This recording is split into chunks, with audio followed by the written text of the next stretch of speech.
We're just about to start.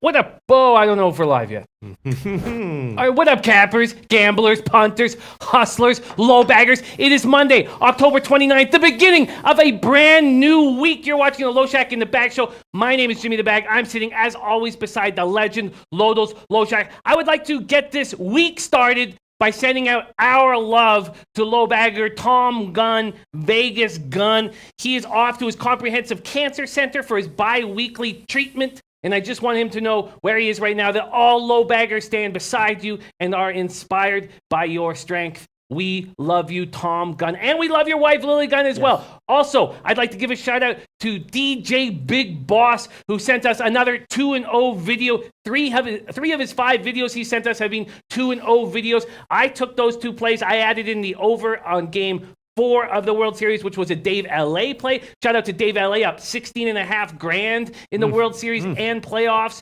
And I took that play. I added the Penguins -1.5 at +130 and hit $666.66 on a $50 parlay with Seth and Natalie. So shout out to Tom Gunn and shout out to Big Boss and Dave LA. Absolutely. And I would like to also second that shout out to Tom Gunn. I talked to him offline, or not offline, but off SBR, and he is just a wonderful human being. Just a friggin' wonderful human being, and just nothing more to say. Shout out to Tom Gunn. Huge, massive love to Tom Gunn. And and shout out to DJ Big Boss as well. And you know, I don't usually do this, but you know, we like to shout out handicappers who are doing well, right? We like to shout out handicappers who are having success recently, right? Sure. So I'd like to shout out myself, Peter Loshak, coming off a great week, Jimmy the Bag. Yeah. Both of my MMA plays hit. Smith hit. Now shout out to Annie Marak for having a great breakdown of that one. And what happened? What's going on?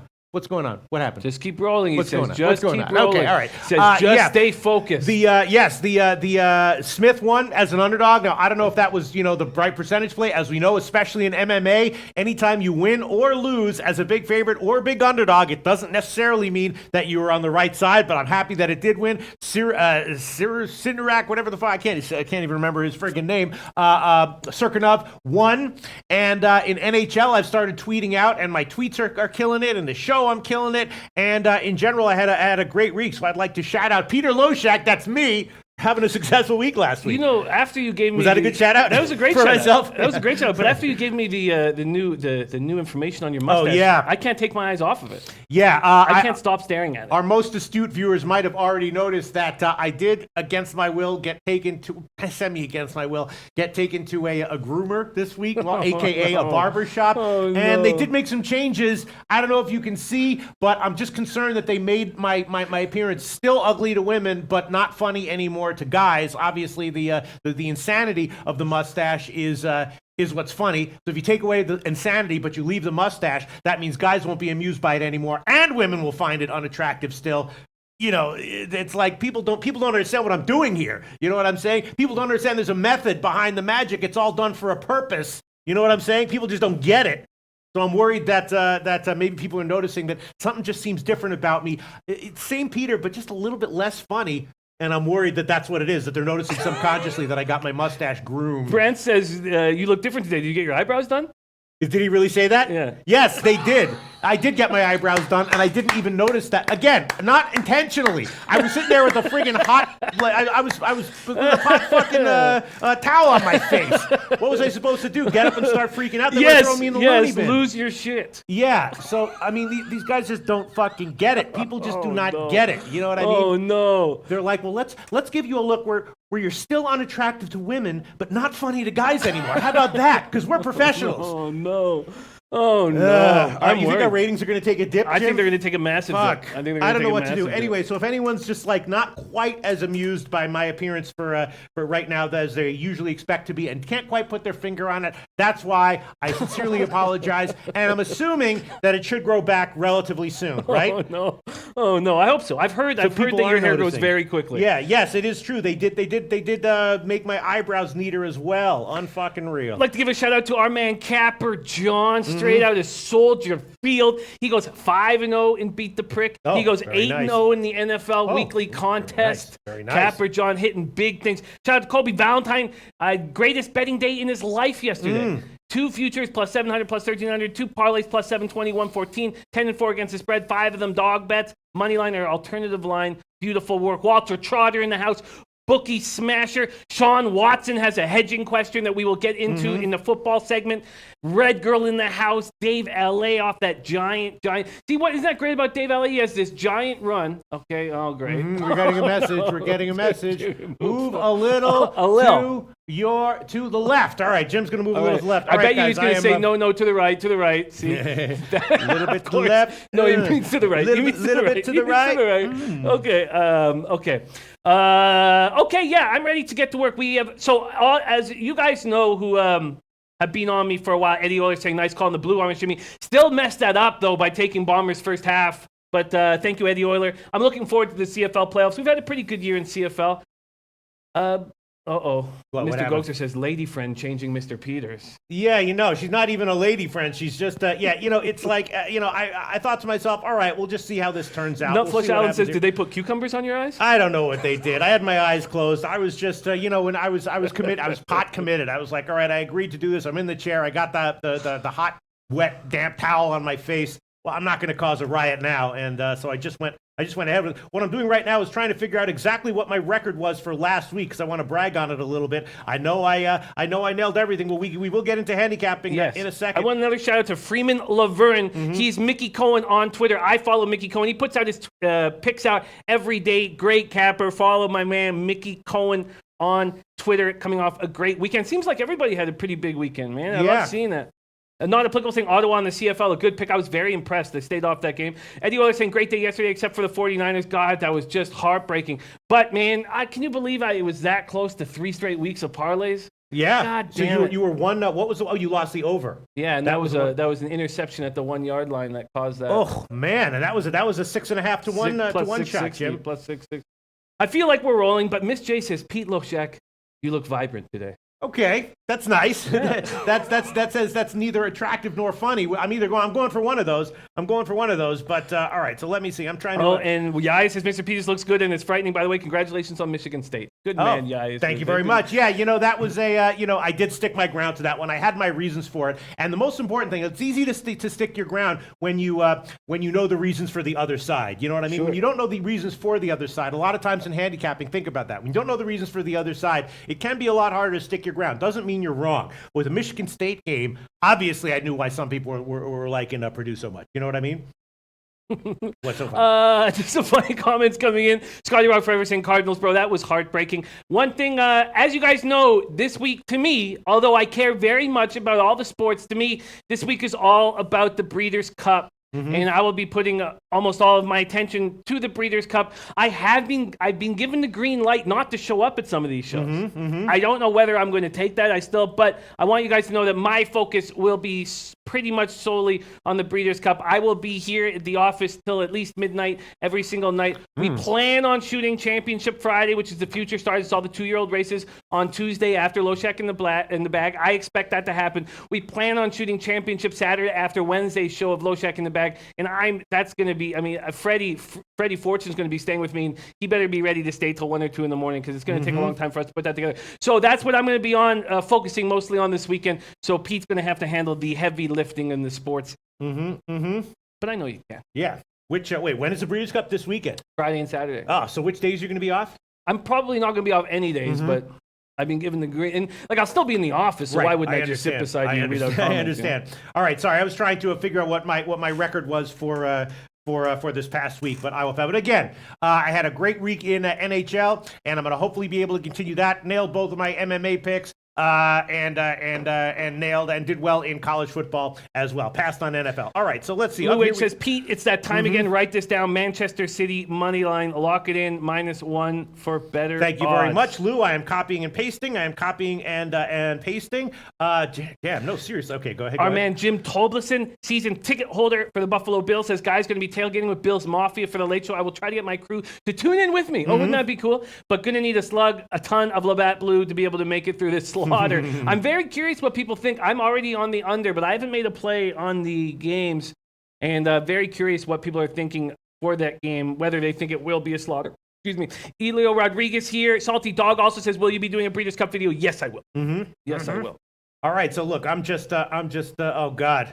No, Brant Hunt started to notice before. I'm looking at the past comments. He noticed before I brought it up, didn't he? Yeah, he did. Fuck, unbelievable. All right, so I'm looking at. I'm just looking at some. I'm searching for handicapping comments here Sure. that I want to copy and paste for the rest of the show. Let me see. Oh God, but oh man, the nose here. All right, let's see. Let me see. I'm looking for comments Mally here. Mal back in the house. We have missed him. Easton Shirtliff saying, I agree 10,000% with Man City. Let's get to work. We've got All right, a let's lot get of to work. do. Why don't you start it off with NHL, Jimmy the Bag? There's only 2 NHL games tonight, of course. I don't know. Do we have the NHL record back there? Are we good with the records? I think we did. Get... Yes. Yes. Okay, beautiful. Look at this, Jimmy the Bag, because I started to go with my leans and tweet it out. Look at that. Look, no. You got the updated NHL records? No. Okay. All right. So fuck it. All right. Let's not. So do we not have any of the updated records? That means then? No. Damn.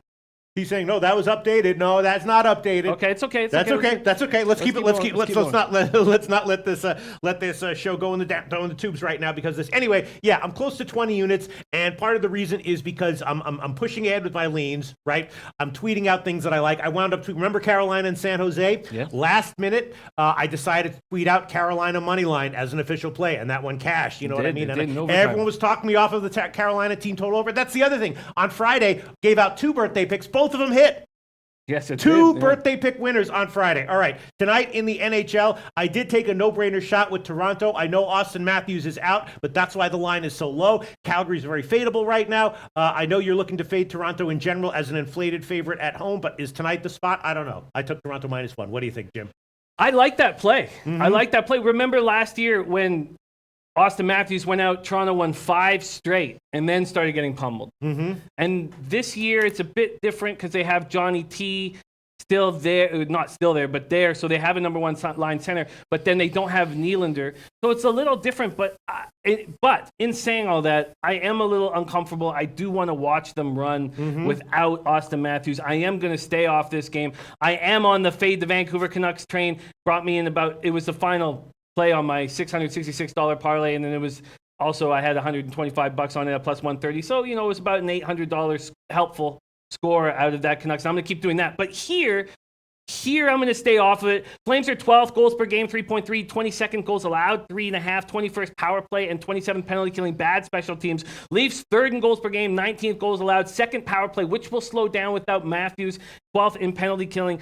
The Leafs they do this. They have a lot of heart when Matthews go down. This is the second time. So the Leafs scored 3 third-period goals to come back on the Jets.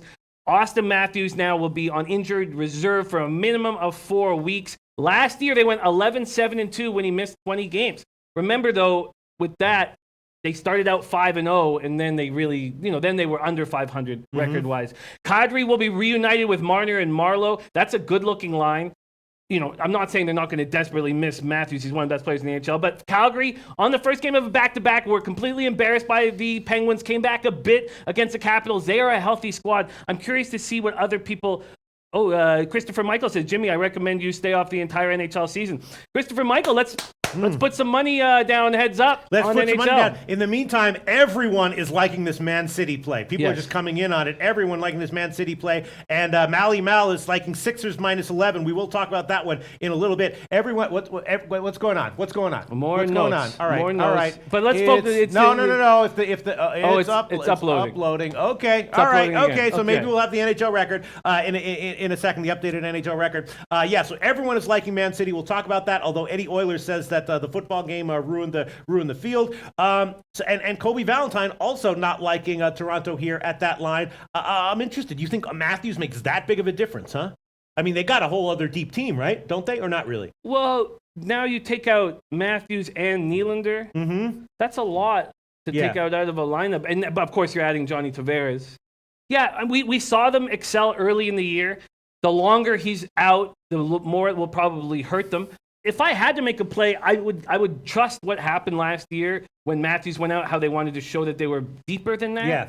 But I'm not I don't feel comfortable here when I love the Wild so much on the puck line. I'm not going to make a move. Also, I have a slight lean towards the under. I feel like Toronto will play a much tighter game without Matthews. Yes, that is one pick that I have been making and betting, but not even talking about because I'm too embarrassed if it loses. But I have been cashing with Leafs unders recently with some of those 6.5s. Some interesting comments here. Shout out to Al Mack.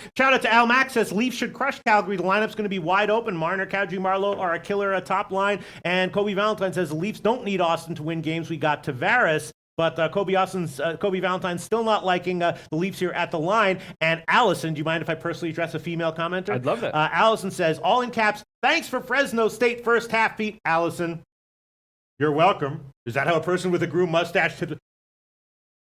You're welcome, Allison. I don't know if that was an accurate. That was a good. I'm not sure. That didn't look that good. All right, listen. I'm thinking. D Bankroll says I'll take Leafs at home. How can I not? Al Mack says Leaf home game unders. Mr. Gokster, I had 6.5 under in Leafs last game, as did I.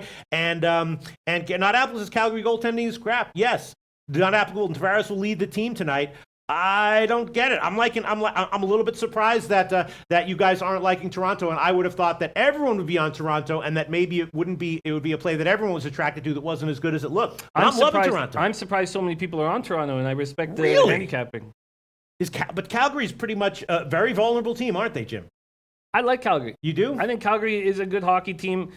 Obviously, they got embarrassed by the Penguins. I think they will be fine. I think they're a playoff team moving forward. And I think they'll be dangerous and more dangerous as the season moves on. All right, well, I'm taking this one. I'm taking it -1. If it loses, that's fine. But I'm going to get a plus line here. I did bet this one pretty big. 2 units, Jim. Maybe even more than that. I don't remember exactly how big it was. But the money line is -140. The puck line is going to be, for Toronto, the puck line is going to be plus 196. So that's a dog line here for Toronto -1. Matthews is out. We'll see what happens, but I'm taking Toronto -1 as an official play. Next one is... I do find the under appealing. I do find the under appealing. Watching that over keep going up. Yeah. There's now a 6.5 at Heritage. I mean, it's minus...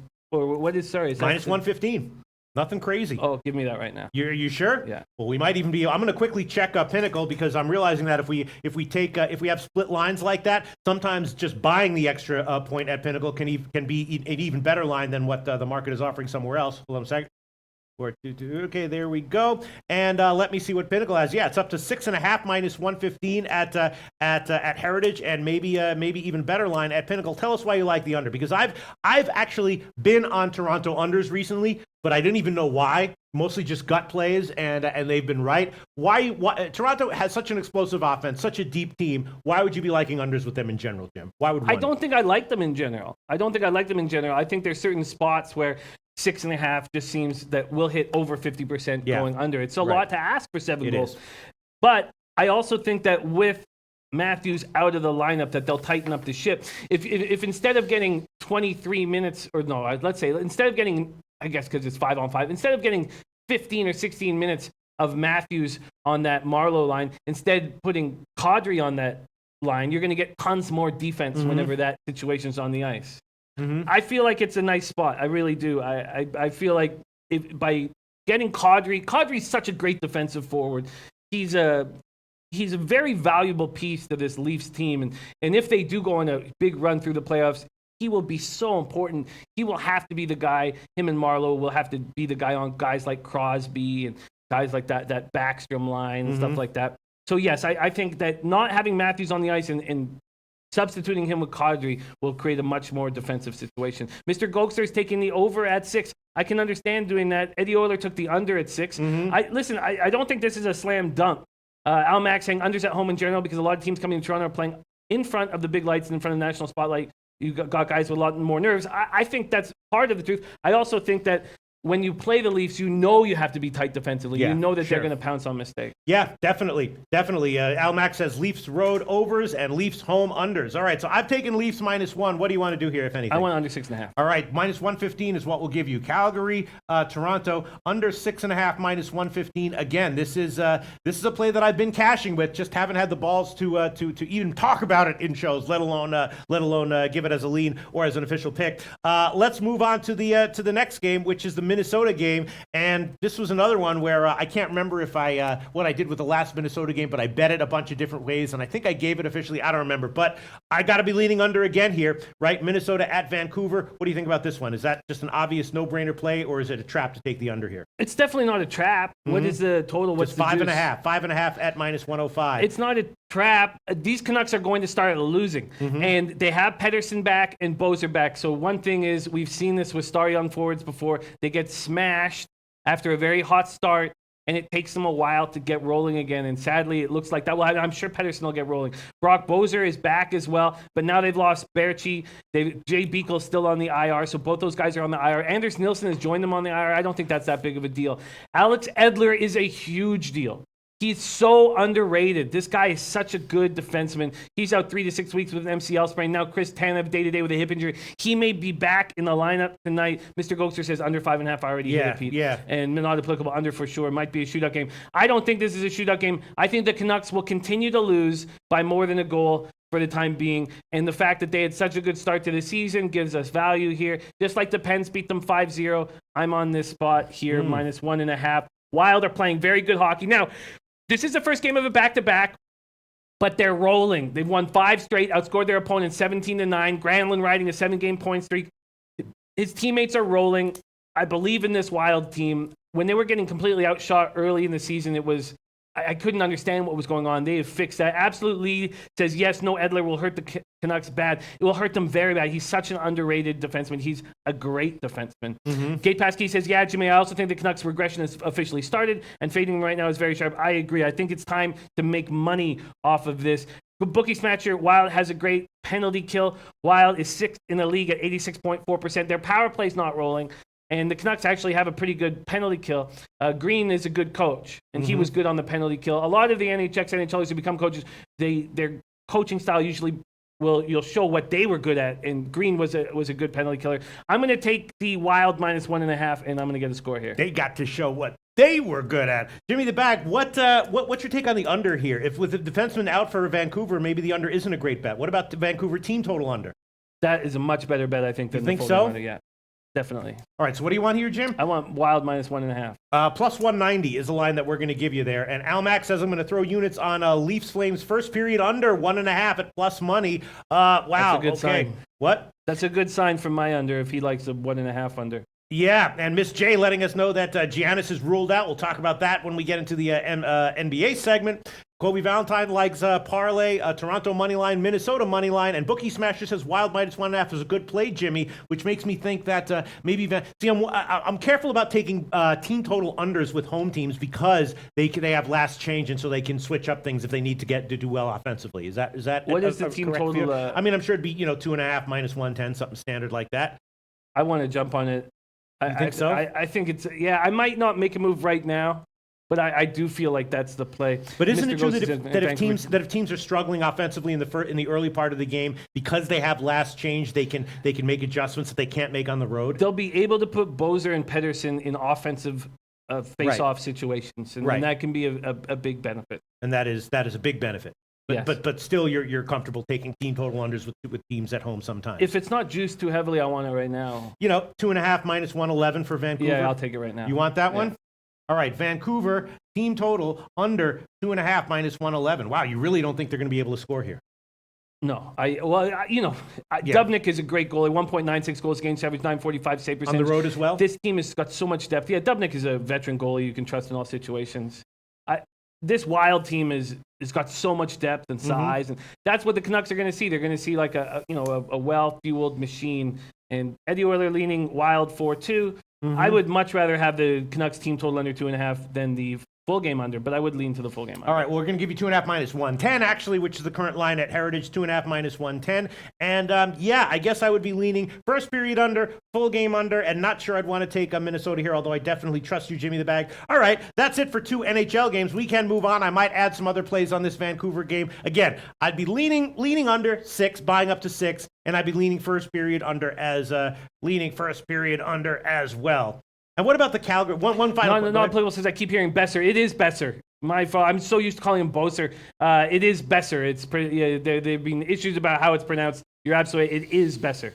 Okay, so once again, Jim's on Vancouver, team total under 2.5, Minnesota puck line, and Calgary, Toronto under 6.5. I'm on Toronto -1 and leaning pretty heavily towards taking either the first period under in the Vancouver game, the full game under in the Vancouver game, or both in the Vancouver game. And I might add those on by the end of this show or the evening show. Should we move on, Jim? Yes. All right. Okay. Let me see other comments coming in. Let's go to NBA. Now, once again, my strategy for NBA. This is going to be my strategy for NBA this year. Longtime viewers of the show know that I am a really nice handicapper in general. Great guy, funny as hell. Guy who has a lot of emotional issues, right? Wasted talent. The other thing they know about me, though, is I'm crappy at NBA, right? A lot of things that long-term viewers know about me. A lot of them are mostly positive. My record in NBA long-term, though, is bad. What I'm doing this year is second halves, which I've done well with all my career second halves, and I'll have to tweet them out. And I'm also going to be watching and waiting and listening a lot more this year to try to keep my record positive. Watching, waiting, and listening. That means that most of my plays are going to come in the evening shows. I'm doing a lot of listening and gathering information and making my decisions late. So we got a big card here in NBA. Mally Mal has already told us that he likes the Sixers -11. That makes sense to me. Yeah, I don't know if it does, No? man. Do you trust the Sixers team? I handed out another winner last night, too, with the Clippers, which is too easy. I hit the Clippers Yes, nice twice job. in the last weekend. Very easy. They're an easy team to back right now. Can I see my NBA record? Do we have it? Do we have all this stuff popped up? All right, but if we have this, then we're going to show the NHL record right after, because I need the. Let's see if this is that up to date. It can't be. Is that up to date? I don't know. No. Is that up to date? I don't know. Okay, let's. I don't know. not, I only memorize my positive record, so I can't tell from my record. That's not up to date. Okay, let's keep rolling. Okay, let's keep rolling. All right. Okay. All right. I don't know if I can trust this Sixers team. They make it very, very difficult. Yes, they're undefeated at home. They just gave up 20 Oh, 50. sorry. That was up to date. I'm looking at it. 17-15 plus 1.6 units, incling the Clippers pick from you. Really? You have a different record? Well, I'll go. We'll over talk about it later. Yeah. Okay. That record appeared to be up to date. Okay. Yes. Really? That's okay. Okay. But We'll talk about it. We'll talk about it. We'll compare. Young, though, Trae Young looking good. Dedmon back. Dedmon has a game under his belt now. Sorry, 2 games under his belt. The first one only played 14 minutes. Last game, 27 minutes. And he looked very good. 13 points, 13 boards, 5 blocks. I'm a big Dedmon fan. Young averaging almost 20 points per game. But he's coming off the worst game as a pro in that loss to Chicago on Saturday night. He kept, and Dedmon, though, plus 18 in that Hawks game. What a guy rolling. I just don't know if I can trust these Sixers. David Stewart said 76ers will rock the Hawks. You know, if I was going to take the Sixers, I would take them first half. Really, I don't know. They just seem to let teams back in. They're just not a trustworthy, accountable squad to me right now. I don't know. Let's see. Crypto King says like the Sixers Hawks under 231.5. Not applicable. Atlanta, a crap team though. Tomor says, I think it's a bad spot for Philadelphia. They have Toronto on deck tomorrow. Atlanta's horrible. I won't back them. That's a very good point. Kobe Valentine, Atlanta, top tempo team in the league. They should be able to gain a few more possessions, which should keep them in the game. I don't trust 76ers until they get things together. Trenton Claxton on the 76ers solo over. Eddie Oler saying Sixers won by 8 last time. Barca Man Hawks are 8-2 against the spread in the last 10 meetings. Mr. Gokster agreeing with that first half play. Tomer saying I'd lean Philly. In all honesty, I think I might even take the Hawks here. But D. Bankroll says pass game. It's a spot that I don't really trust. Joe Yurkovich, double-digit road dogs are where it's at in the NBA. And we saw the success I had with the Atlanta Hawks last year. Yeah, I mean, Philly on the first half at -6.5 or 7 is definitely tempting. Let's move on to a different game. Let's go to the Nets game. Luis Fernando Esquinza says, pound the Nets. I guarantee you they will win. The Nets, of course, are on a back-to-back. They lost at home to Golden State. The Knicks, though, off of 2 blowout losses. And the Knicks already got blown out by Brooklyn earlier this year. What do you think about this one? Luis Fernando Esquinza says, I guarantee you the Nets will win. I'm just a little uncomfortable with the spot after that very impressive performance against the Warriors. Both teams just faced the Warriors. Knicks were demolished 128-100. Featured that 47-16 fourth quarter. Brooklyn outscored the Warriors 37-27 in the fourth, almost pulled out a victory. Russell and LeVert are playing very well on the floor with each other. They scored 48 points against the Warriors. We remember that opener, or it was the Nets home opener, and I lost because it was -3. I had the Nets and was quite confident in that game, and they barely beat the Knicks 107-105. Damari Carroll still out for a couple more months. Kevin Knox out for another week. Courtney Lee will be unavailable. Excuse me, sorry, I said they got blown out. They didn't get blown out. I meant the opposite. It was a close game. I apologize for that. Sorry, I said that they got blown out in the first game this year. They didn't get blown out. No. Yeah, oh, yeah. you mean when these guys in the played first each other? game? I said they got blown up. No, Right, it go was ahead, tight. go ahead. Right. Yeah, sorry, I missed that. Moutier, Fitzdale has said, is his best passer. So there's a chance that we'll see a lot more of him at the point moving forward, but that obviously won't start yet as he's not in any kind of game shape. Knicks have lost 5 straight since that opening win. They've been outscored by 51 points in their last 2 losses. Trenton Claxton on the Nets solo over. And I like that play. Barca Man Nets are 1-6 against the spread in their last 7 meetings.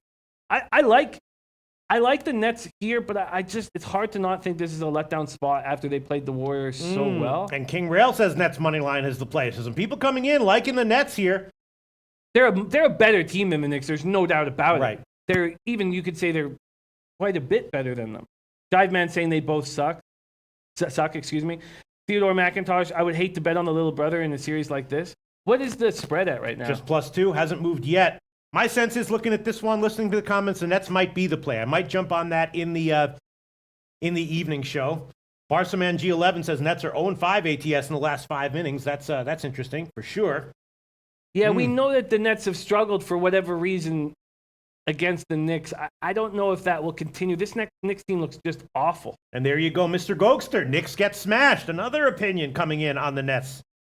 And here's a comment from Nutflush Allen from watching the games. I love comments from people who watch the games. I love comments from Nutflush Allen in general. So any comment about watching the names from Nutflush Allen, that's a recipe for a winner. Sure. That's a formula for a winner. Nutflush Allen, a thought to think about when betting Clippers totals. I've been watching each game. They do not slow down even if up by 30 points on an opponent. Did it again last night, up by 25 in the fourth and still pushing. So Nutflush Allen thinking that with Clippers totals, you want to look to the over, that you're not going to get any of those fourth quarter slowdowns that sometimes do happen in the NBA. Great comment there, Nutflush Allen. I will keep that in mind. Yeah, sorry, I was laughing at Yaya saying Mr. Peters looking a bit too cleaned up, yeah. and it's quite bothersome. No, God, really, Jesus. really bothersome. I know. That's what I'm saying. The people don't fucking get it. That's the thing. Here's the thing. The thing about this is that, like, a lot of times when people give you advice, you're like, should I take it? Should I not take it? One thing you don't factor in is that these people giving advice don't actually give a fuck about you. You know what I'm saying? That's the thing. You're like, should I take this advice? Should I take this advice or not? If you knew that they're just yelling, talking to hear themselves talk, you know what I'm saying? Some people who give advice do care about you. Yes, they do. But a lot of people who give advice don't actually give a fuck about you. Oh, God. All right. It'll all grow back, won't it, Jim? It'll all grow back, Jim, won't it? Yeah, but it... Is it disturbing to look at? Yeah. Is it? Yeah. All right, I'll have to look at it on replay and figure out what the hell's going on. You should be in a tux. You should be James Bond. Oh God, yeah. All right, it's not funny at all, is it? It's not funny at all. It's not even a little bit humorous. Let's see. Let's keep a brisk pace here. Let's keep a brisk pace. Yeah. Shout out to you, Yas. I love you, Yas. You know what the mark of a good character is? Yas was going head to head with me on some plays. You know, it turned out I was right. He's back here Monday morning. Congratulating you. Yes. Yeah, absolutely. And just not a guy who's like, oh shit, now I'm gonna hide and run away. You know what I mean? He's not that it was, but just someone who would get discouraged. You know what I mean? Someone who understands that the losses come. You know what I'm saying? Of course. All right. Shout out to you, Yas. Yeah, Great like human being, and I love your comment. I love your posts. All right. I like the Nets. Mm-hmm. There's no doubt they're a better team than the Knicks. Do we have no discomfort over the Knicks being embarrassed in the fourth quarter and the Nets feeling great about themselves almost beating the Warriors? I don't know would you feel great when you still lose? That's a question. Yeah.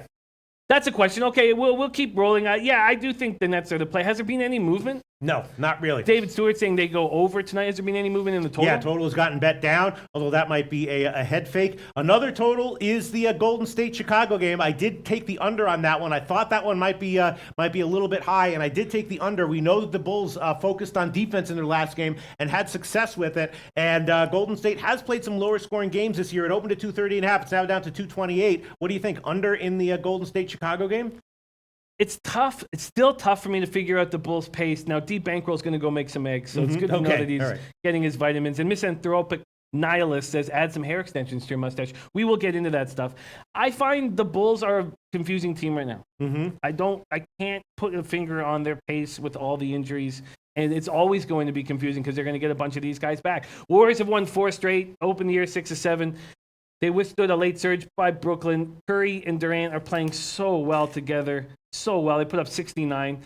And Steve Kerr saying all the right things, says we should have a lot of joy. We have a lot of things going for us. Our players are definitely in a good place. I think we're playing pretty well. We can play better. I like the direction we're heading. I feel like we're getting better as we go. Just a hell of a basketball team with a great vibe. No distractions, no bullshit. The Bulls are being hit very hard by injuries. It seems like we say this year in and year out. Chris Dunn, Bobby Portis, Markkanen, all gone till mid-November. And then Denzel Valentine, sidelined with an ankle injury. His importance is questionable. Chicago coming off a victory over Atlanta. Levine keeps playing well. Parker, I still can't believe he got a $40 million two-year contract, but 18 points, 8 boards, 3 for 6 from 3. The Bulls got completely embarrassed by the Hornets. The Bulls are very confusing to me. Okay. Native Queen with a nice suggestion. Nets team total under might be worth a play. And a lot of people suggesting that their read on the Bulls game has the game landing in the mid 220s, which is what I was thinking as well. I took the under at 230.5, now down to 228, and I might add that one on there. All right, let's move on. Are there any plays you definitely want to give a pick on, Jim? Yes, there are. Tomor saying Golden State plays no defense when they don't respect their opponents. That's one thing you can count on, I guess, if you're trying to figure out the pace of this game. Is that the Warriors are just going to let them do whatever they want. Now, they won't let Levine do whatever he wants. They're not going to let Levine put up 45 on them, because they have that. They'll step up in that situation. But I think that's a great spot. And Luis Ensquinza says, Bulls first quarter is fire. Always they start fast. Wow. And Jose Ng saying Bulls won't score tonight. Yes, I would like to break down all these basketball games quickly. Okay, but move on. First off, I'm going to take the under in the Pelicans at Nuggets. Has there been any movement on that total?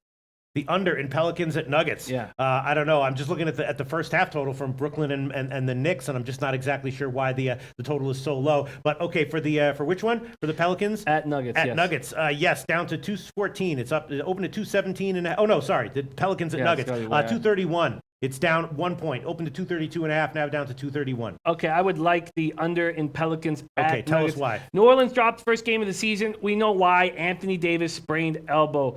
He is so important. He's questionable for this game. Maybe he plays, maybe he doesn't, but obviously it's affecting his shooting, and they may give him another rest. Randall, there's been all these questions about Randall's character, and I guess we saw it when he had to start. I expected him to be better and stronger. Elfrid Payton also out of the lineup. I would actually rather have Elfrid Payton in the lineup if I was taking the under here, because I like his defense, but he's been ruled out for tonight's game. With Payton unavailable, it'll be Tim Frazier, and we're going to see a lot more from guys like Ian Clark and Frank Jackson. We'll also see Drew Holiday, who will be running the offense a lot of the time. The Nuggets attempt to get their season rolling again after they're 5-0. Their journey to 5-0 fell short. They've had 3 days off. Jokic was named Western Conference Player of the Week. Will Barton is going to be out for a long time. Torrey Craig has started the 3 games. He's not done too much, which is, I guess, what you have to do when you have Harris and Murray and Jokic and Millsap. You just don't do too much. Get the solid rebounds, do things like that. Gary Harris, Jamal Murray have been very, very good. I like the under. I think this is too high of a total here. Okay, 231 minus 104 is what we can give you. And I'm thinking about the Nets' first half team total over at just 51. The first half total is lower than 50% of the full game total, which I'm not quite understanding. And I was leaning over on this game in general, and the total is getting bet up. I'm going to take the Nets' first half team total over 51 minus 108. Do you think that's a bad play? People are liking Brooklyn. No, I don't think that's a bad play. Some people are suggesting the over, and Native Queen likes What did you get that at? 51 minus 108 on the first half.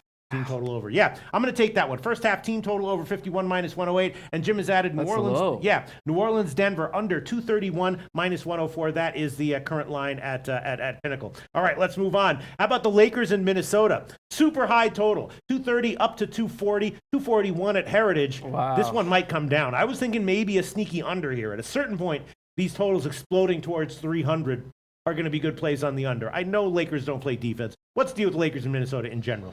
No defense from either team? What's up with this game? Well, Minnesota plays defense when Jimmy Butler demands it, but this situation is such a mess. It's just hanging over the team at all times. Like, sure, he's capable of guarding LBJ, but then they've had some incredible games going back and forth against each other, but he played through an illness on Friday night.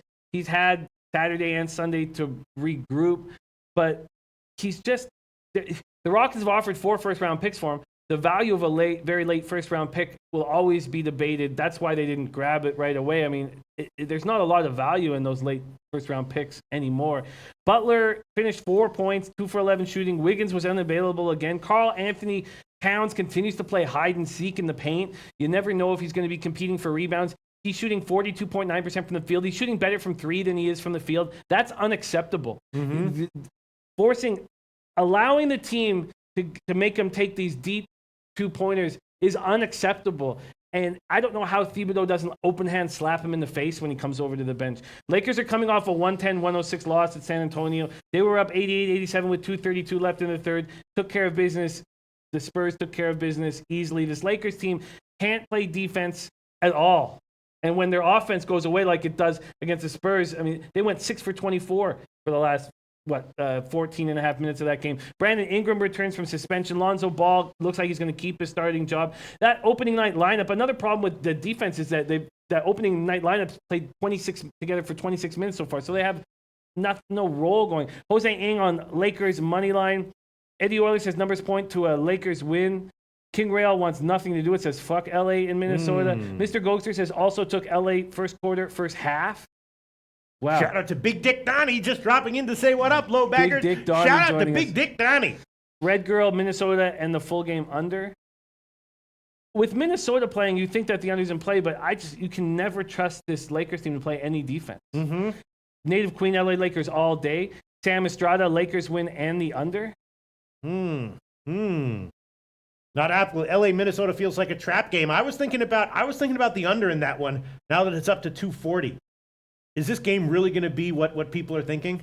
Just an absolute track meet.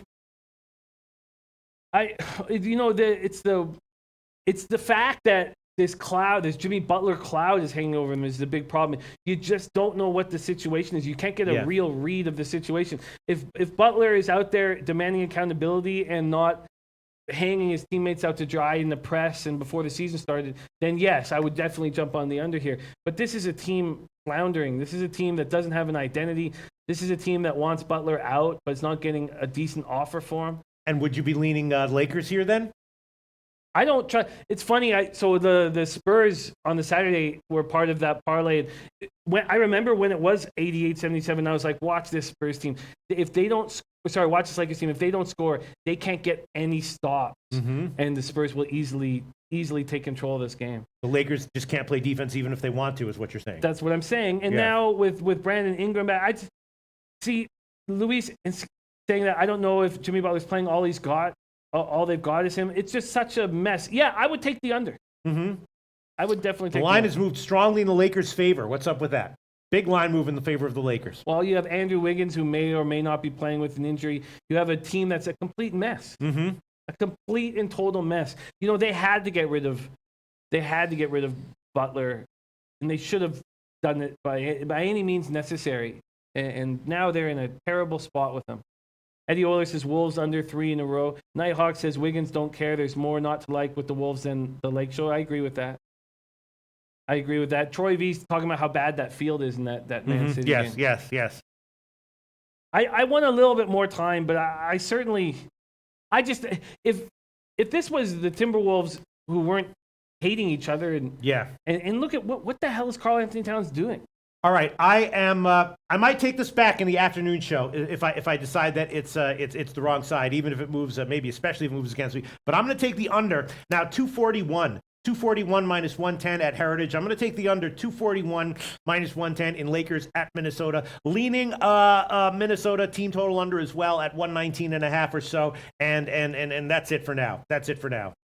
Yeah, I can't make a play when I don't have a legitimate idea on what the hell's going on there. I have no idea what's going on in Minnesota. It just seems like such a mess. Okay, let's move on to another game you want to talk about, Jimmy the Bag. Blazers at Pacers. After a disappointing 10-point loss at Minnesota, Pacers have won 2 straight road games by big scores. Beat the Spurs by 20 and the Cavs by 12. Oladipo's gone 17 for 27 from the field in those 2 games. But, and there's a but with these Pacers, they're getting out-rebounded. And the Cavs out-rebounded them 39-24, 16-4 on offensive boards. Tyreek Evans was suspended by the team for the Cavs game.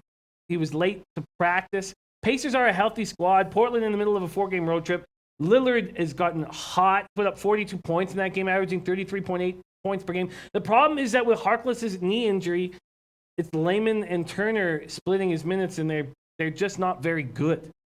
Tomer says, I'm on Indiana. I got 3.5. Portland's bench is garbage with Turner and Collins. Indiana is much deeper, and their starting units are similar. Art Hayes on the Pacers solo over. Trenton Claxton on Portland over. Thinking about business full Lakers squad, I think it goes over. Minnesota doesn't play any defense about the last game. Cameron Joyce, Pacers Trailblazers over 219.5. My man Jay Ryan in the house says, I like that kid, Frank Jackson. I think the Pacers are the play here, but I'm hesitant to make the move. I hate that they're getting beaten up on the boards, but I guess the Blazers are a team that can't take advantage of that. Mm-hmm. Eddie Oiler saying Miami dumped the Trailblazers on Saturday. Trailblazers 4-1 against the spread in their last 5 meetings. King Rail took over 218 in the Blazers game. Nelly Covers says Portland over looks good. What's the line on the Pacers right now? And has there been any movement? Yeah, it's gotten bet up from 3.5 to 4.5. 4 is still at the Greek. 5 at Bet Phoenix. Yeah. Brant Hunt saying sounds like an over to me, Jimmy. And Evans, I think Evans will be back on the bench for Indiana. He certainly helps that over. Eddie Oiler saying Portland won by 14 in Indiana last season. Homer saying Indiana's been one of the top home teams in the NBA. Yeah, they're 2-0 at home. They look very strong at home. Mally Mal liking the over as well. Art Hayes says Portland shot 50% from the field. Easy 111.5 solo over. David Stewart liking the pass here. This is a tough spot. I'm not going to make a move just yet, but I would lean towards the Pacers. Okay. All right, so we got Jimmy the Bags on Portland and New Orleans, Denver under 231, and that's it in the NBA. I took Nets first half team total over 51 minus 108, and the Lakers Minnesota game under 241 minus 110. That might have been a classic bad NBA pick by me, but we'll see where the line moves in the afternoon show. We'll go over all this again in the afternoon show. We do have to move on, Jim. Any final picks you want to make in the NBA before we move on to NFL? No, not really. This Kings Heat game I find extremely interesting. I'm loving what De'Aaron Fox is doing with this team. I think Cauley Stein can bang with Whiteside. And Bagley is looking good off the bench. The Heat are starting to get healthier, and they're going to be a good team at home all year. Are they going to play, when they get healthier, a higher-paced game and be an over-trending team? Well, because as they get healthier, they're still not going to have Dion Waiters. So I imagine that they're going to be they want to slug it out and play a slower pace. I imagine. Especially Waiters not being around for a long time. Josh Richardson and Rodney Magruder are playing very good. Richardson 17.6 per game, Magruder 16. I like this Heat team. Eddie Oiler saying Spurs beat up Mavericks. The Spurs, I almost now wish that they didn't trade Tony Parker. Their point play is so bad. DeRozan's having to do so much, and they can't get stops when they need to. DeRozan 30 points, 12 boards, 8 assists. Pop did like the defense that they showed against the Lakers in that fourth quarter. Spurs need to make a move for a point guard. Dallas lost 113-104 at home to Denver, and they're doing this with a Harrison Barnes who's not even close to finding his stride. 2 games, he's 8 for 30 from the field, 1 for 9 from 3. I'm not sure what to do with this. The Mavericks are kind of a confusing team right now. I mean, I love the way they're trending, but they need Barnes to start rolling, and when they do, they're going to be dangerous, and I don't trust the Spurs team. I think they're going to be overvalued at home all year. So I like the Mavericks, but can you trust them at this point? I don't know. They're a difficult team to trust. There are angles that we can definitely find on this card, but we need more time to break it down, and I guess we don't have enough time right now. We got to move on to NFL and maybe a little bit college football. Let's just talk about the Raptors Bucks just so everyone knows that. Antetokounmpo, tons of these guys look like they're not going to be in the lineup. Antetokounmpo screwed himself with this quote. He was going to be able to be in the lineup, but then he said this to the press, and they automatically took him out and said, I just got hit in the head. I tried to block the shot. I fell down. And then he says, I don't remember much after that. And so now that's a red flag immediately. So he said he was good enough to play, but by saying that, that's a red flag. So he's in concussion protocol. And as soon as the Raptors found out that Antetokounmpo weren't going to play, well, that's a great spot to rest Kawhi Leonard. So now we have all these guys out of the lineup. OG Anunoby also out of the lineup. And that's a perfect time because they would have brought him back. He's actually ready to go. But if there's no Antetokounmpo, there's no reason to play these guys. They can rest them. So this is now that we have more time to break this down with these stars out of the lineup, it'll change everything. It'll change the pace. It'll change the scoring. So we'll have to cap this game without these guys. And in fact, I capped this game with these guys in. But when I read that quote from Antetokounmpo, I'm like, there's no way he's going to play in this game. Also, they have injuries to Van Fleet and DeLon Wright, which has caused Kyle Lowry to play so much time. And Kyle Lowry's playing absolutely incredible right now. Mm-hmm. So that will be, you know what? Let's spend some more. We're going to have time to really hammer this NBA card in the afternoon show, look at the market moves, and make some good plays. Okay, so should we move on, Jim? Yeah. All right, let's move on to NFL. Once again, Jimmy the Bag is coming off of a nice winning day in NFL, right? It was nice enough. Nice enough. It could have been overall better. positive? Yeah, it was overall positive. Just missing that plus 660. It would have been 3 straight parlays on our parlay video. It would have been 4 straight for me because I hit that 666 parlay Saturday night. So that kind of hurt. That kind of hurt. Okay, well, Jimmy the Bag has given the under in the New England Buffalo game. I believe you got 44. I don't remember exactly what line we quoted, 44 or 44 and a half. The line is now up to 44 and a half or 45. This game, it's, I didn't look into it deeply yet. I was spent last night looking into college football opening lines. What do you have to tell us about this one, Jim? First off, let me give a shout out to Dwayne Reed. He says, Jimmy and Pete, love your guys' insight. Dwayne Reed, you have been such a huge addition to the Low Bag family since you joined us. We absolutely love your breakdowns as well. So much love right back at you. Almac says, looks like Raps are conceding the loss, which is very interesting. And of course, Almac works there at the arena, so we get tons of great insight from him. Oh, and sorry, under it is, Jim, 5-star play of the day, says Nighthawk. And that must be about the Raptors game. Raptors. Sweet. So very interesting. Thanks for letting us know that that's your play there. And Sam Estrada says, told you guys Cardinals will win against 49ers. Man, that broke my spirit. Man. Very, very frustrating to see that happen. But great job, Sam Estrada and Scotty Rock, who are both on the Cardinals. Damn, that bothered me. Eddie Euler saying, last meeting in Buffalo, Pats 23-3. I still like the under, even though the total is being bet up a little bit. I don't see the Bills scoring many points, and I think their defense will step up at home in this situation Monday night. Now that, at any time the Patriots can run rampant. At first, I thought the Patriots' first half were a play, but if you're going to take Patriots first half, take them first half and full game because the Bills aren't going to be coming back. So if the Patriots cover the first half, then the full game is almost, I don't want to say a lock, but it should come through. The last time the Bills were huge underdogs, they impressed us all with 29-0, but that wasn't with the street hobo at quarterback, and that's what they have right now. Brady could set the record for most wins with 30 yards and 3 TDs at Orchard Park. He's currently tied with Jim Kelly. One thing about Belichick is he doesn't understand the word mercy. We know he's going to go after these Bills. Brady's 14-2 in games played in Buffalo. This is, obviously, Shaquille Bell's on Pats on the spread. Muhammad Joma's on Pats first half. Scotty Rock says Pats first half and full game for show. I agree. It always feels in situations like this that when something looks like it's just too good to be true, it's not. And the NFL has a way of screwing over the public. And we know the whole public is going to be on the Pats in this spot. And that's the only thing that scares me. Because, of course, it looks like Patriots first half full game. How's Derek Anderson going to do anything? How is he going to move the ball? Do we know what's going on with Shady if he's in the lineup? Because this Bills team looked god-awful last week. The Bills have scored 81 points. That's the fewest in the league. It's the third lowest in team history and the worst mark since Buffalo had 75 points at this spot in 1977. They've yet to get at least 20 first downs in the game. They're not going to get 20 first down in this game, even against the bad Patriots. Is the Patriots defense so bad that the Bills might be able to get some points? I don't think they're that bad. I think we know the Patriots defense is bad, but the Bills offense is worse and the Patriots defense is bad. McCoy's in concussion protocol. Let's see. Jim Thomas says, Jimmy, I bet I will drink more beers than the Bills will score points tonight.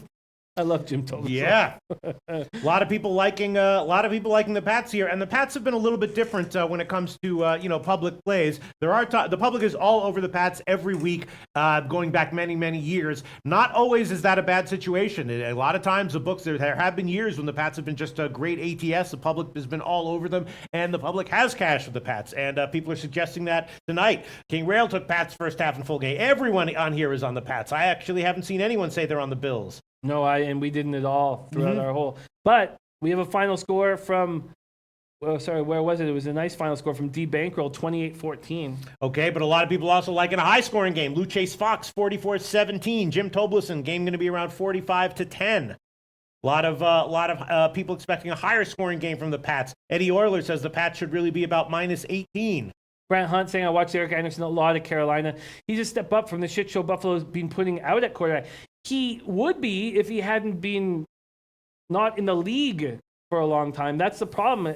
If he was still shooting up with the boys not on the practice field every week, it'd be totally different. So, yeah, I didn't hate on Derek Anderson when he was in the league. Kobe Valentine also predicting that type of game, 45-9. And here we go. Mally Mal, I'm on Bills +14. And BitXN, I'm on Bills. There you go. Greg Schneider says can't lay -14 on the road in a divisional game. And I agree with that. I don't know if I can do that. Gate Pass Key, Pats might cover the over 44 by themselves. Troy V on Brady getting the first TD at 33-1. There's a reason why it's at +14, says Scotty Rock Forever. This Bills defense is good. Remember that last week, the reason why the Colts, who have a good offense, put 37 points was because of the picks. There was terrible field position, or great field position, I should say, for the Colts all week. And so this Bills defense is good, and the Bills defense shows up against the Patriots. Yeah, definitely. All right, Jim, you want to make a play on this one? Lee Davis says, take a look at the Patriots team total over, Jimmy. I agree that is probably the play. I just feel like, sorry, I don't mean to say but I feel like this is a situation where the Bills won't be as bad as we all imagine they're going to be. That's it. Jim Tolson says you can lay that. He said the Bills cannot hang with this team and they're awful. Jim Tolson said the Bills D will be on the field all night. Nelly Cover says there may be more picks though, Jimmy. Yeah, there may be. Mohammed Joma says Pat's offense has found itself. Lou Chase Fox says I'm personally betting the Pats over 26. What is that the team total? Is that 26 for the Pats? No, I think it's more like 29, right? I thought it was higher than that. Yeah. Yeah, I agree. I agree with Lee Davis. Lee Davis, great capper, I follow on Twitter, says take a look at the Patriots team total over, Jimmy. I agree that makes sense. Eddie Euler says New England -13.5. I'm going to lay it. BitXN says I won't be shocked if Bills win this outright. Rare Monday night game. The Bills haven't won on Monday night since 1999, Pete. 1999 was the last time they won a Monday night game. Jim Tolson says we are pumped up for the game, but we all know it's going to be a blowout. Chris Temple says New England wins 34-6. Now, in all honesty, I feel like that is obviously I'm on the under, so that score is sort of something I'm looking at. And Mohammed Joma says if I can get a 13.5, I'll take that. Mohammed Joma, that is actually the standard market line now. It's gotten bet it opened it at 13, then went up to 14, I saw, but now most places have 13.5. Only Intertops has 14. Yeah. DJ Big Boss says Pat still got a catch and tackle pass defense. Dwayne Reed says I'm leaning toward game go over. Yeah, I'm a little uncomfortable with the under. I thought that I really feel like it's a field position situation was one of the reasons why the Colts put up 37 points. And we've been very impressed with the Colts offense with Mac rolling. That's why I ended up taking the under. Conrado Mendoza just says, gross game, honestly. Tom Reno says, Bills receivers are horrible. And Kingu AB about business says the Pats have nothing to prove. They'll just get a win. They have a big game next week against the Packers. I think they'll just try and cruise through a win. And the Pats team total over at Pinnacle right now is actually 27.5 at -131 just to the over. So -131, but just 27.5. So 4 touchdowns by the Pats, and you cash that one. And the Bills team total at Pinnacle right now is 14.5 just to the over. So if you think that the Bills are really not going to be able to score at all, a lot of the predicted final scores here have the Bills scoring less than 2 touchdowns. Under 14.5 is +114 at Pinnacle right now. That's very appealing. Bills under 14.5 +114. I hit the Jets team total under 16.5 this week. Felt that was very, very easy. Hit the Packers team total over, but lost that over on that game by a half point. I could have had a giant week and had some tough spots. All right, so you want to make an official play here, or we'll move on to a once over on the opening lines of college football. Wow, Q Pates says Pats will score every possession. I'm gonna stick with my play on the under right now and decide what to do. Eddie Euler, Bills money line +750. I don't know. Allison says Bama needs to replace the Bills. I'm gonna stick with the under right now.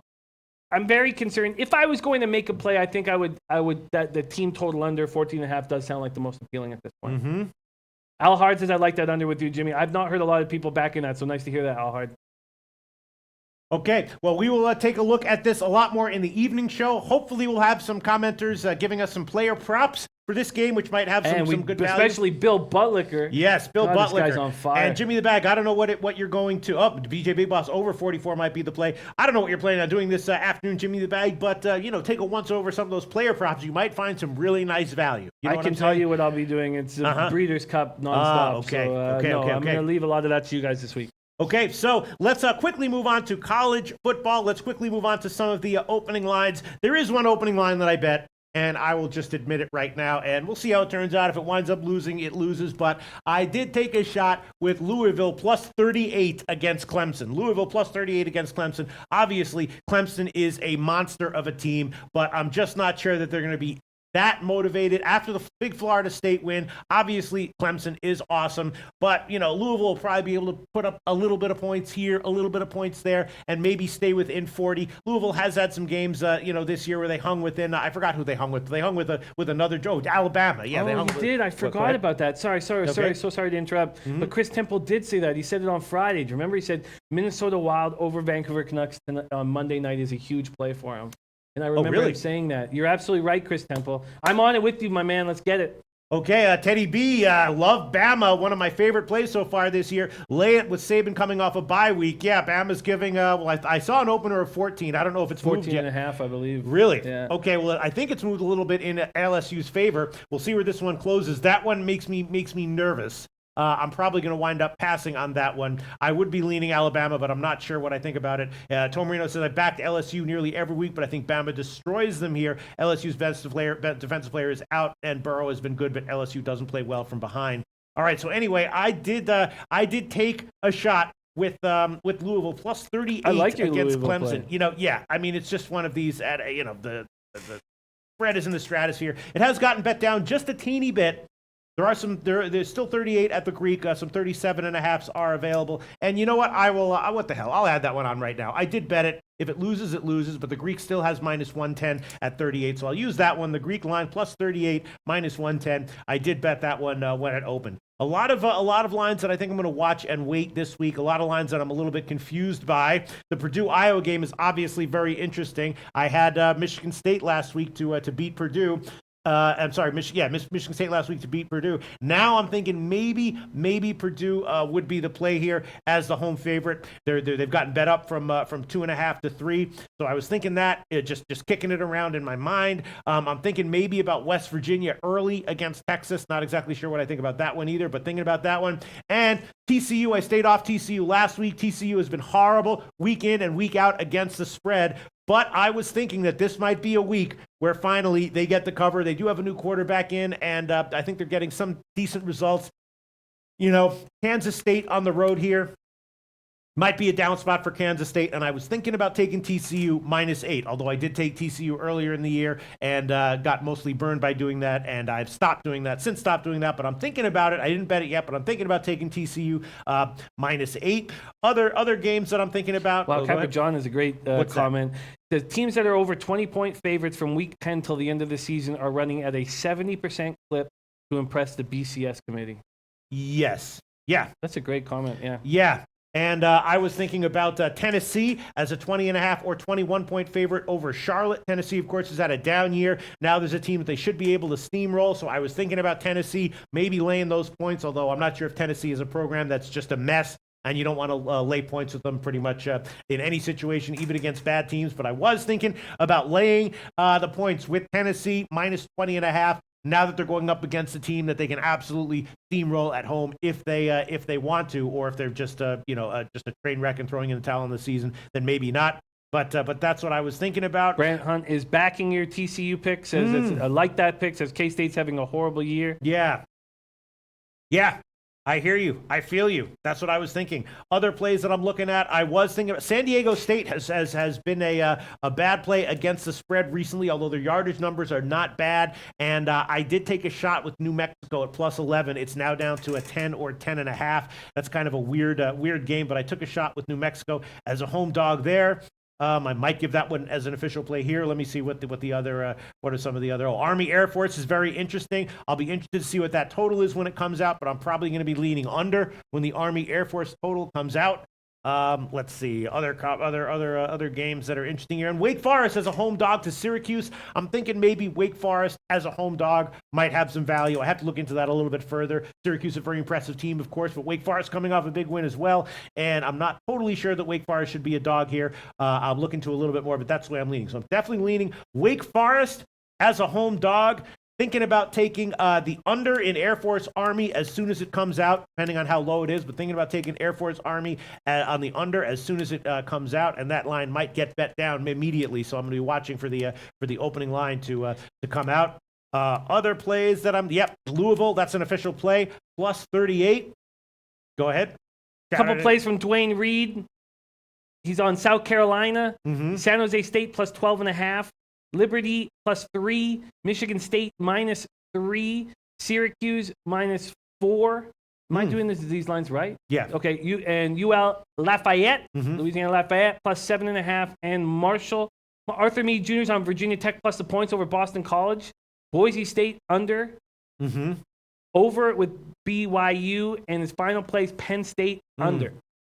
Another play I was looking at was Navy against Cincinnati. Navy, of course, has been a bad team ATS so far this year, but Cincinnati coming off of the overtime win and Navy catching a bunch of points. I did take Navy when they were at 14. It's now down to 13.5 or 13. I might add Navy right now and buy up to 14. Other plays, again, thinking about TCU minus 8.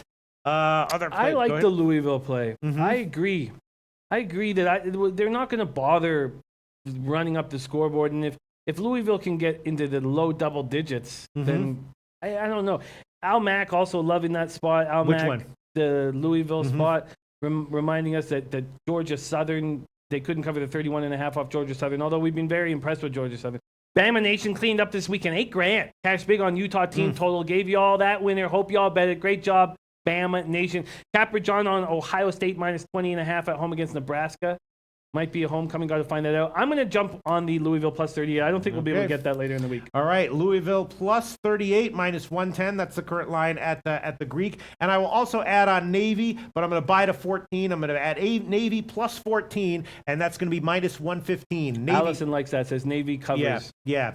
And I'm actually thinking about maybe throwing on, instead of 14 minus 115, the 14.5, which is just minus 124. Could easily see a 14-point win here by Cincinnati, but I'll just stick with the 14. Navy plus 14 minus 115. I'm going to add that one on again. Looking to the total in the Air Force game, whatever that is when it comes out. It's probably going to open low, but maybe not that low. I'm hoping we might get, I don't know, low 50s. I don't know where they're going to open this total. A lot of times these totals that open in the Service Academy games are very wacky and very off from where I expect them to be. But if it's anything in the low 50s or higher, I'm gonna jump on the under when it opens. Let me see. Other games that I'm looking at and thinking about here. Any comments coming in? Yeah, Tomor saying Ohio State's defense is garbage. I won't lay big numbers with them. Muhammad Joma saying Louisville, one of the worst teams in the country. Yeah. Wouldn't bet them if you paid me. I hear you. New Mexico again. I'm leaning New Mexico plus the points. I wanted to take Notre Dame, but at 8, I feel like this is a letdown spot for Northwestern. Notre Dame should continue to roll, but Northwestern's a scrappy team with a decent defense. At over a touchdown, I'm not sure if I want to pull the trigger on that one. Slight lean to SMU getting big points at home against Houston. That's what I'm thinking about. Again, thinking about Tennessee minus 20.5 against Charlotte. That's definitely something that I am thinking about. Thinking about TCU minus 8. Thinking about that. And Bama Nation's on West Virginia plus 2.5. I'll be thinking about the over in Florida State, NC State. Of course, NC State has a big passing game, and Florida State, I think, should be somewhat productive offensively. We'll see what the total is when that comes out, but I'm thinking about the over. And I was definitely going to take South Alabama at plus 17, but now it's down to 15.5 at Pinnacle, 16.5 at other places. Maybe I'll take them right now at buy up to 17 at Pinnacle, or take the 16.5 minus 110. But I'm leaning South Alabama. Last week was a down spot, of course, and they got beat by Troy. Arkansas State does have a big passing game, but South Alabama is a scrappy team that might be a little bit sneaky as an underdog. That line is definitely headed in the way that I was leaning, so maybe I should pull the trigger on that one right now. Eddie Oler wondering if you're going to back Michigan State again? I don't know. I definitely have to look into that game a lot closer. They're on the road against Maryland. This is another game where I'll be interested to see what the total is. I don't know if I want to back Michigan State here, but I might be looking to back the Maryland team total under. It all depends on where it is, on where the total comes out. The line has moved slightly in Maryland's favor. Obviously, Maryland is coming off a huge offensive game against a weak defense, so I would be thinking vaguely about the Maryland team total under, not necessarily play on Michigan State minus the points, though. Two different types of feedback for your SMU play. Dwayne Reed says SMU will play Houston tough. They're playing to become bowl eligible. And our man Lou Chase Fox says Houston might cover against SMU. Be careful with that one. Cougars got a lot to play for. Oh, definitely. I mean, Houston is very impressive. That quarterback King is awesome, and they're just putting up huge offensive numbers. Obviously, I'd be initially thinking about the over on that one, except that it's probably going to be in the stratosphere. Although, again, this is another one where I'm going to be looking at the initial opening line, wherever it comes out first at Pinnacle Bookmaker and Bet Online. We might see, this might be one of these games where we see a quick 2-point move to the over within the first few minutes that it comes out. Would not be at all surprised about if that is the case with that one. Muhammad Joma, Notre Dame should blow up Northwestern. Yeah, they should.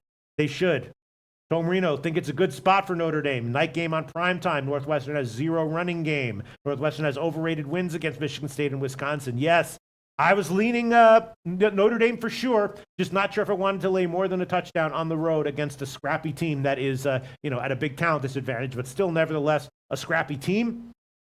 Allison says Notre Dame just winning, not covering. Kyle Jack will have Mac plays for tomorrow's show. Smack the weekend. Mac again last week. Kyle Jack, thank you so much for participating and for hitting us up with your Mac plays instead of just keeping them to yourself. Huge shout out to Kyle Jack. Hopefully someday we'll meet and hang out. Maybe have a good time. Hopefully your mustache will be much pushier. Yeah, I feel I can't tell if my mojo is off for my mustache or not. But all right, Bama Nation liking West Virginia plus 2.5. That's very tempting, and I'm definitely thinking about West Virginia over the first half or early, and West Virginia team total over as well on the first half. I got to bet this under. It's dropping like a rock. The one I made the official pick on the show. I should have bet it. Which one? Before I came in here, the Pelicans under. It's dropping like a rock. Bill Butler coming in saying that it's been announced that the Brow will not be in the lineup. And shout out to our man, Bill Butler. Yes. His great prop bets that he's been killing with. Keep them coming. Looking forward to hear your Monday night prop bet.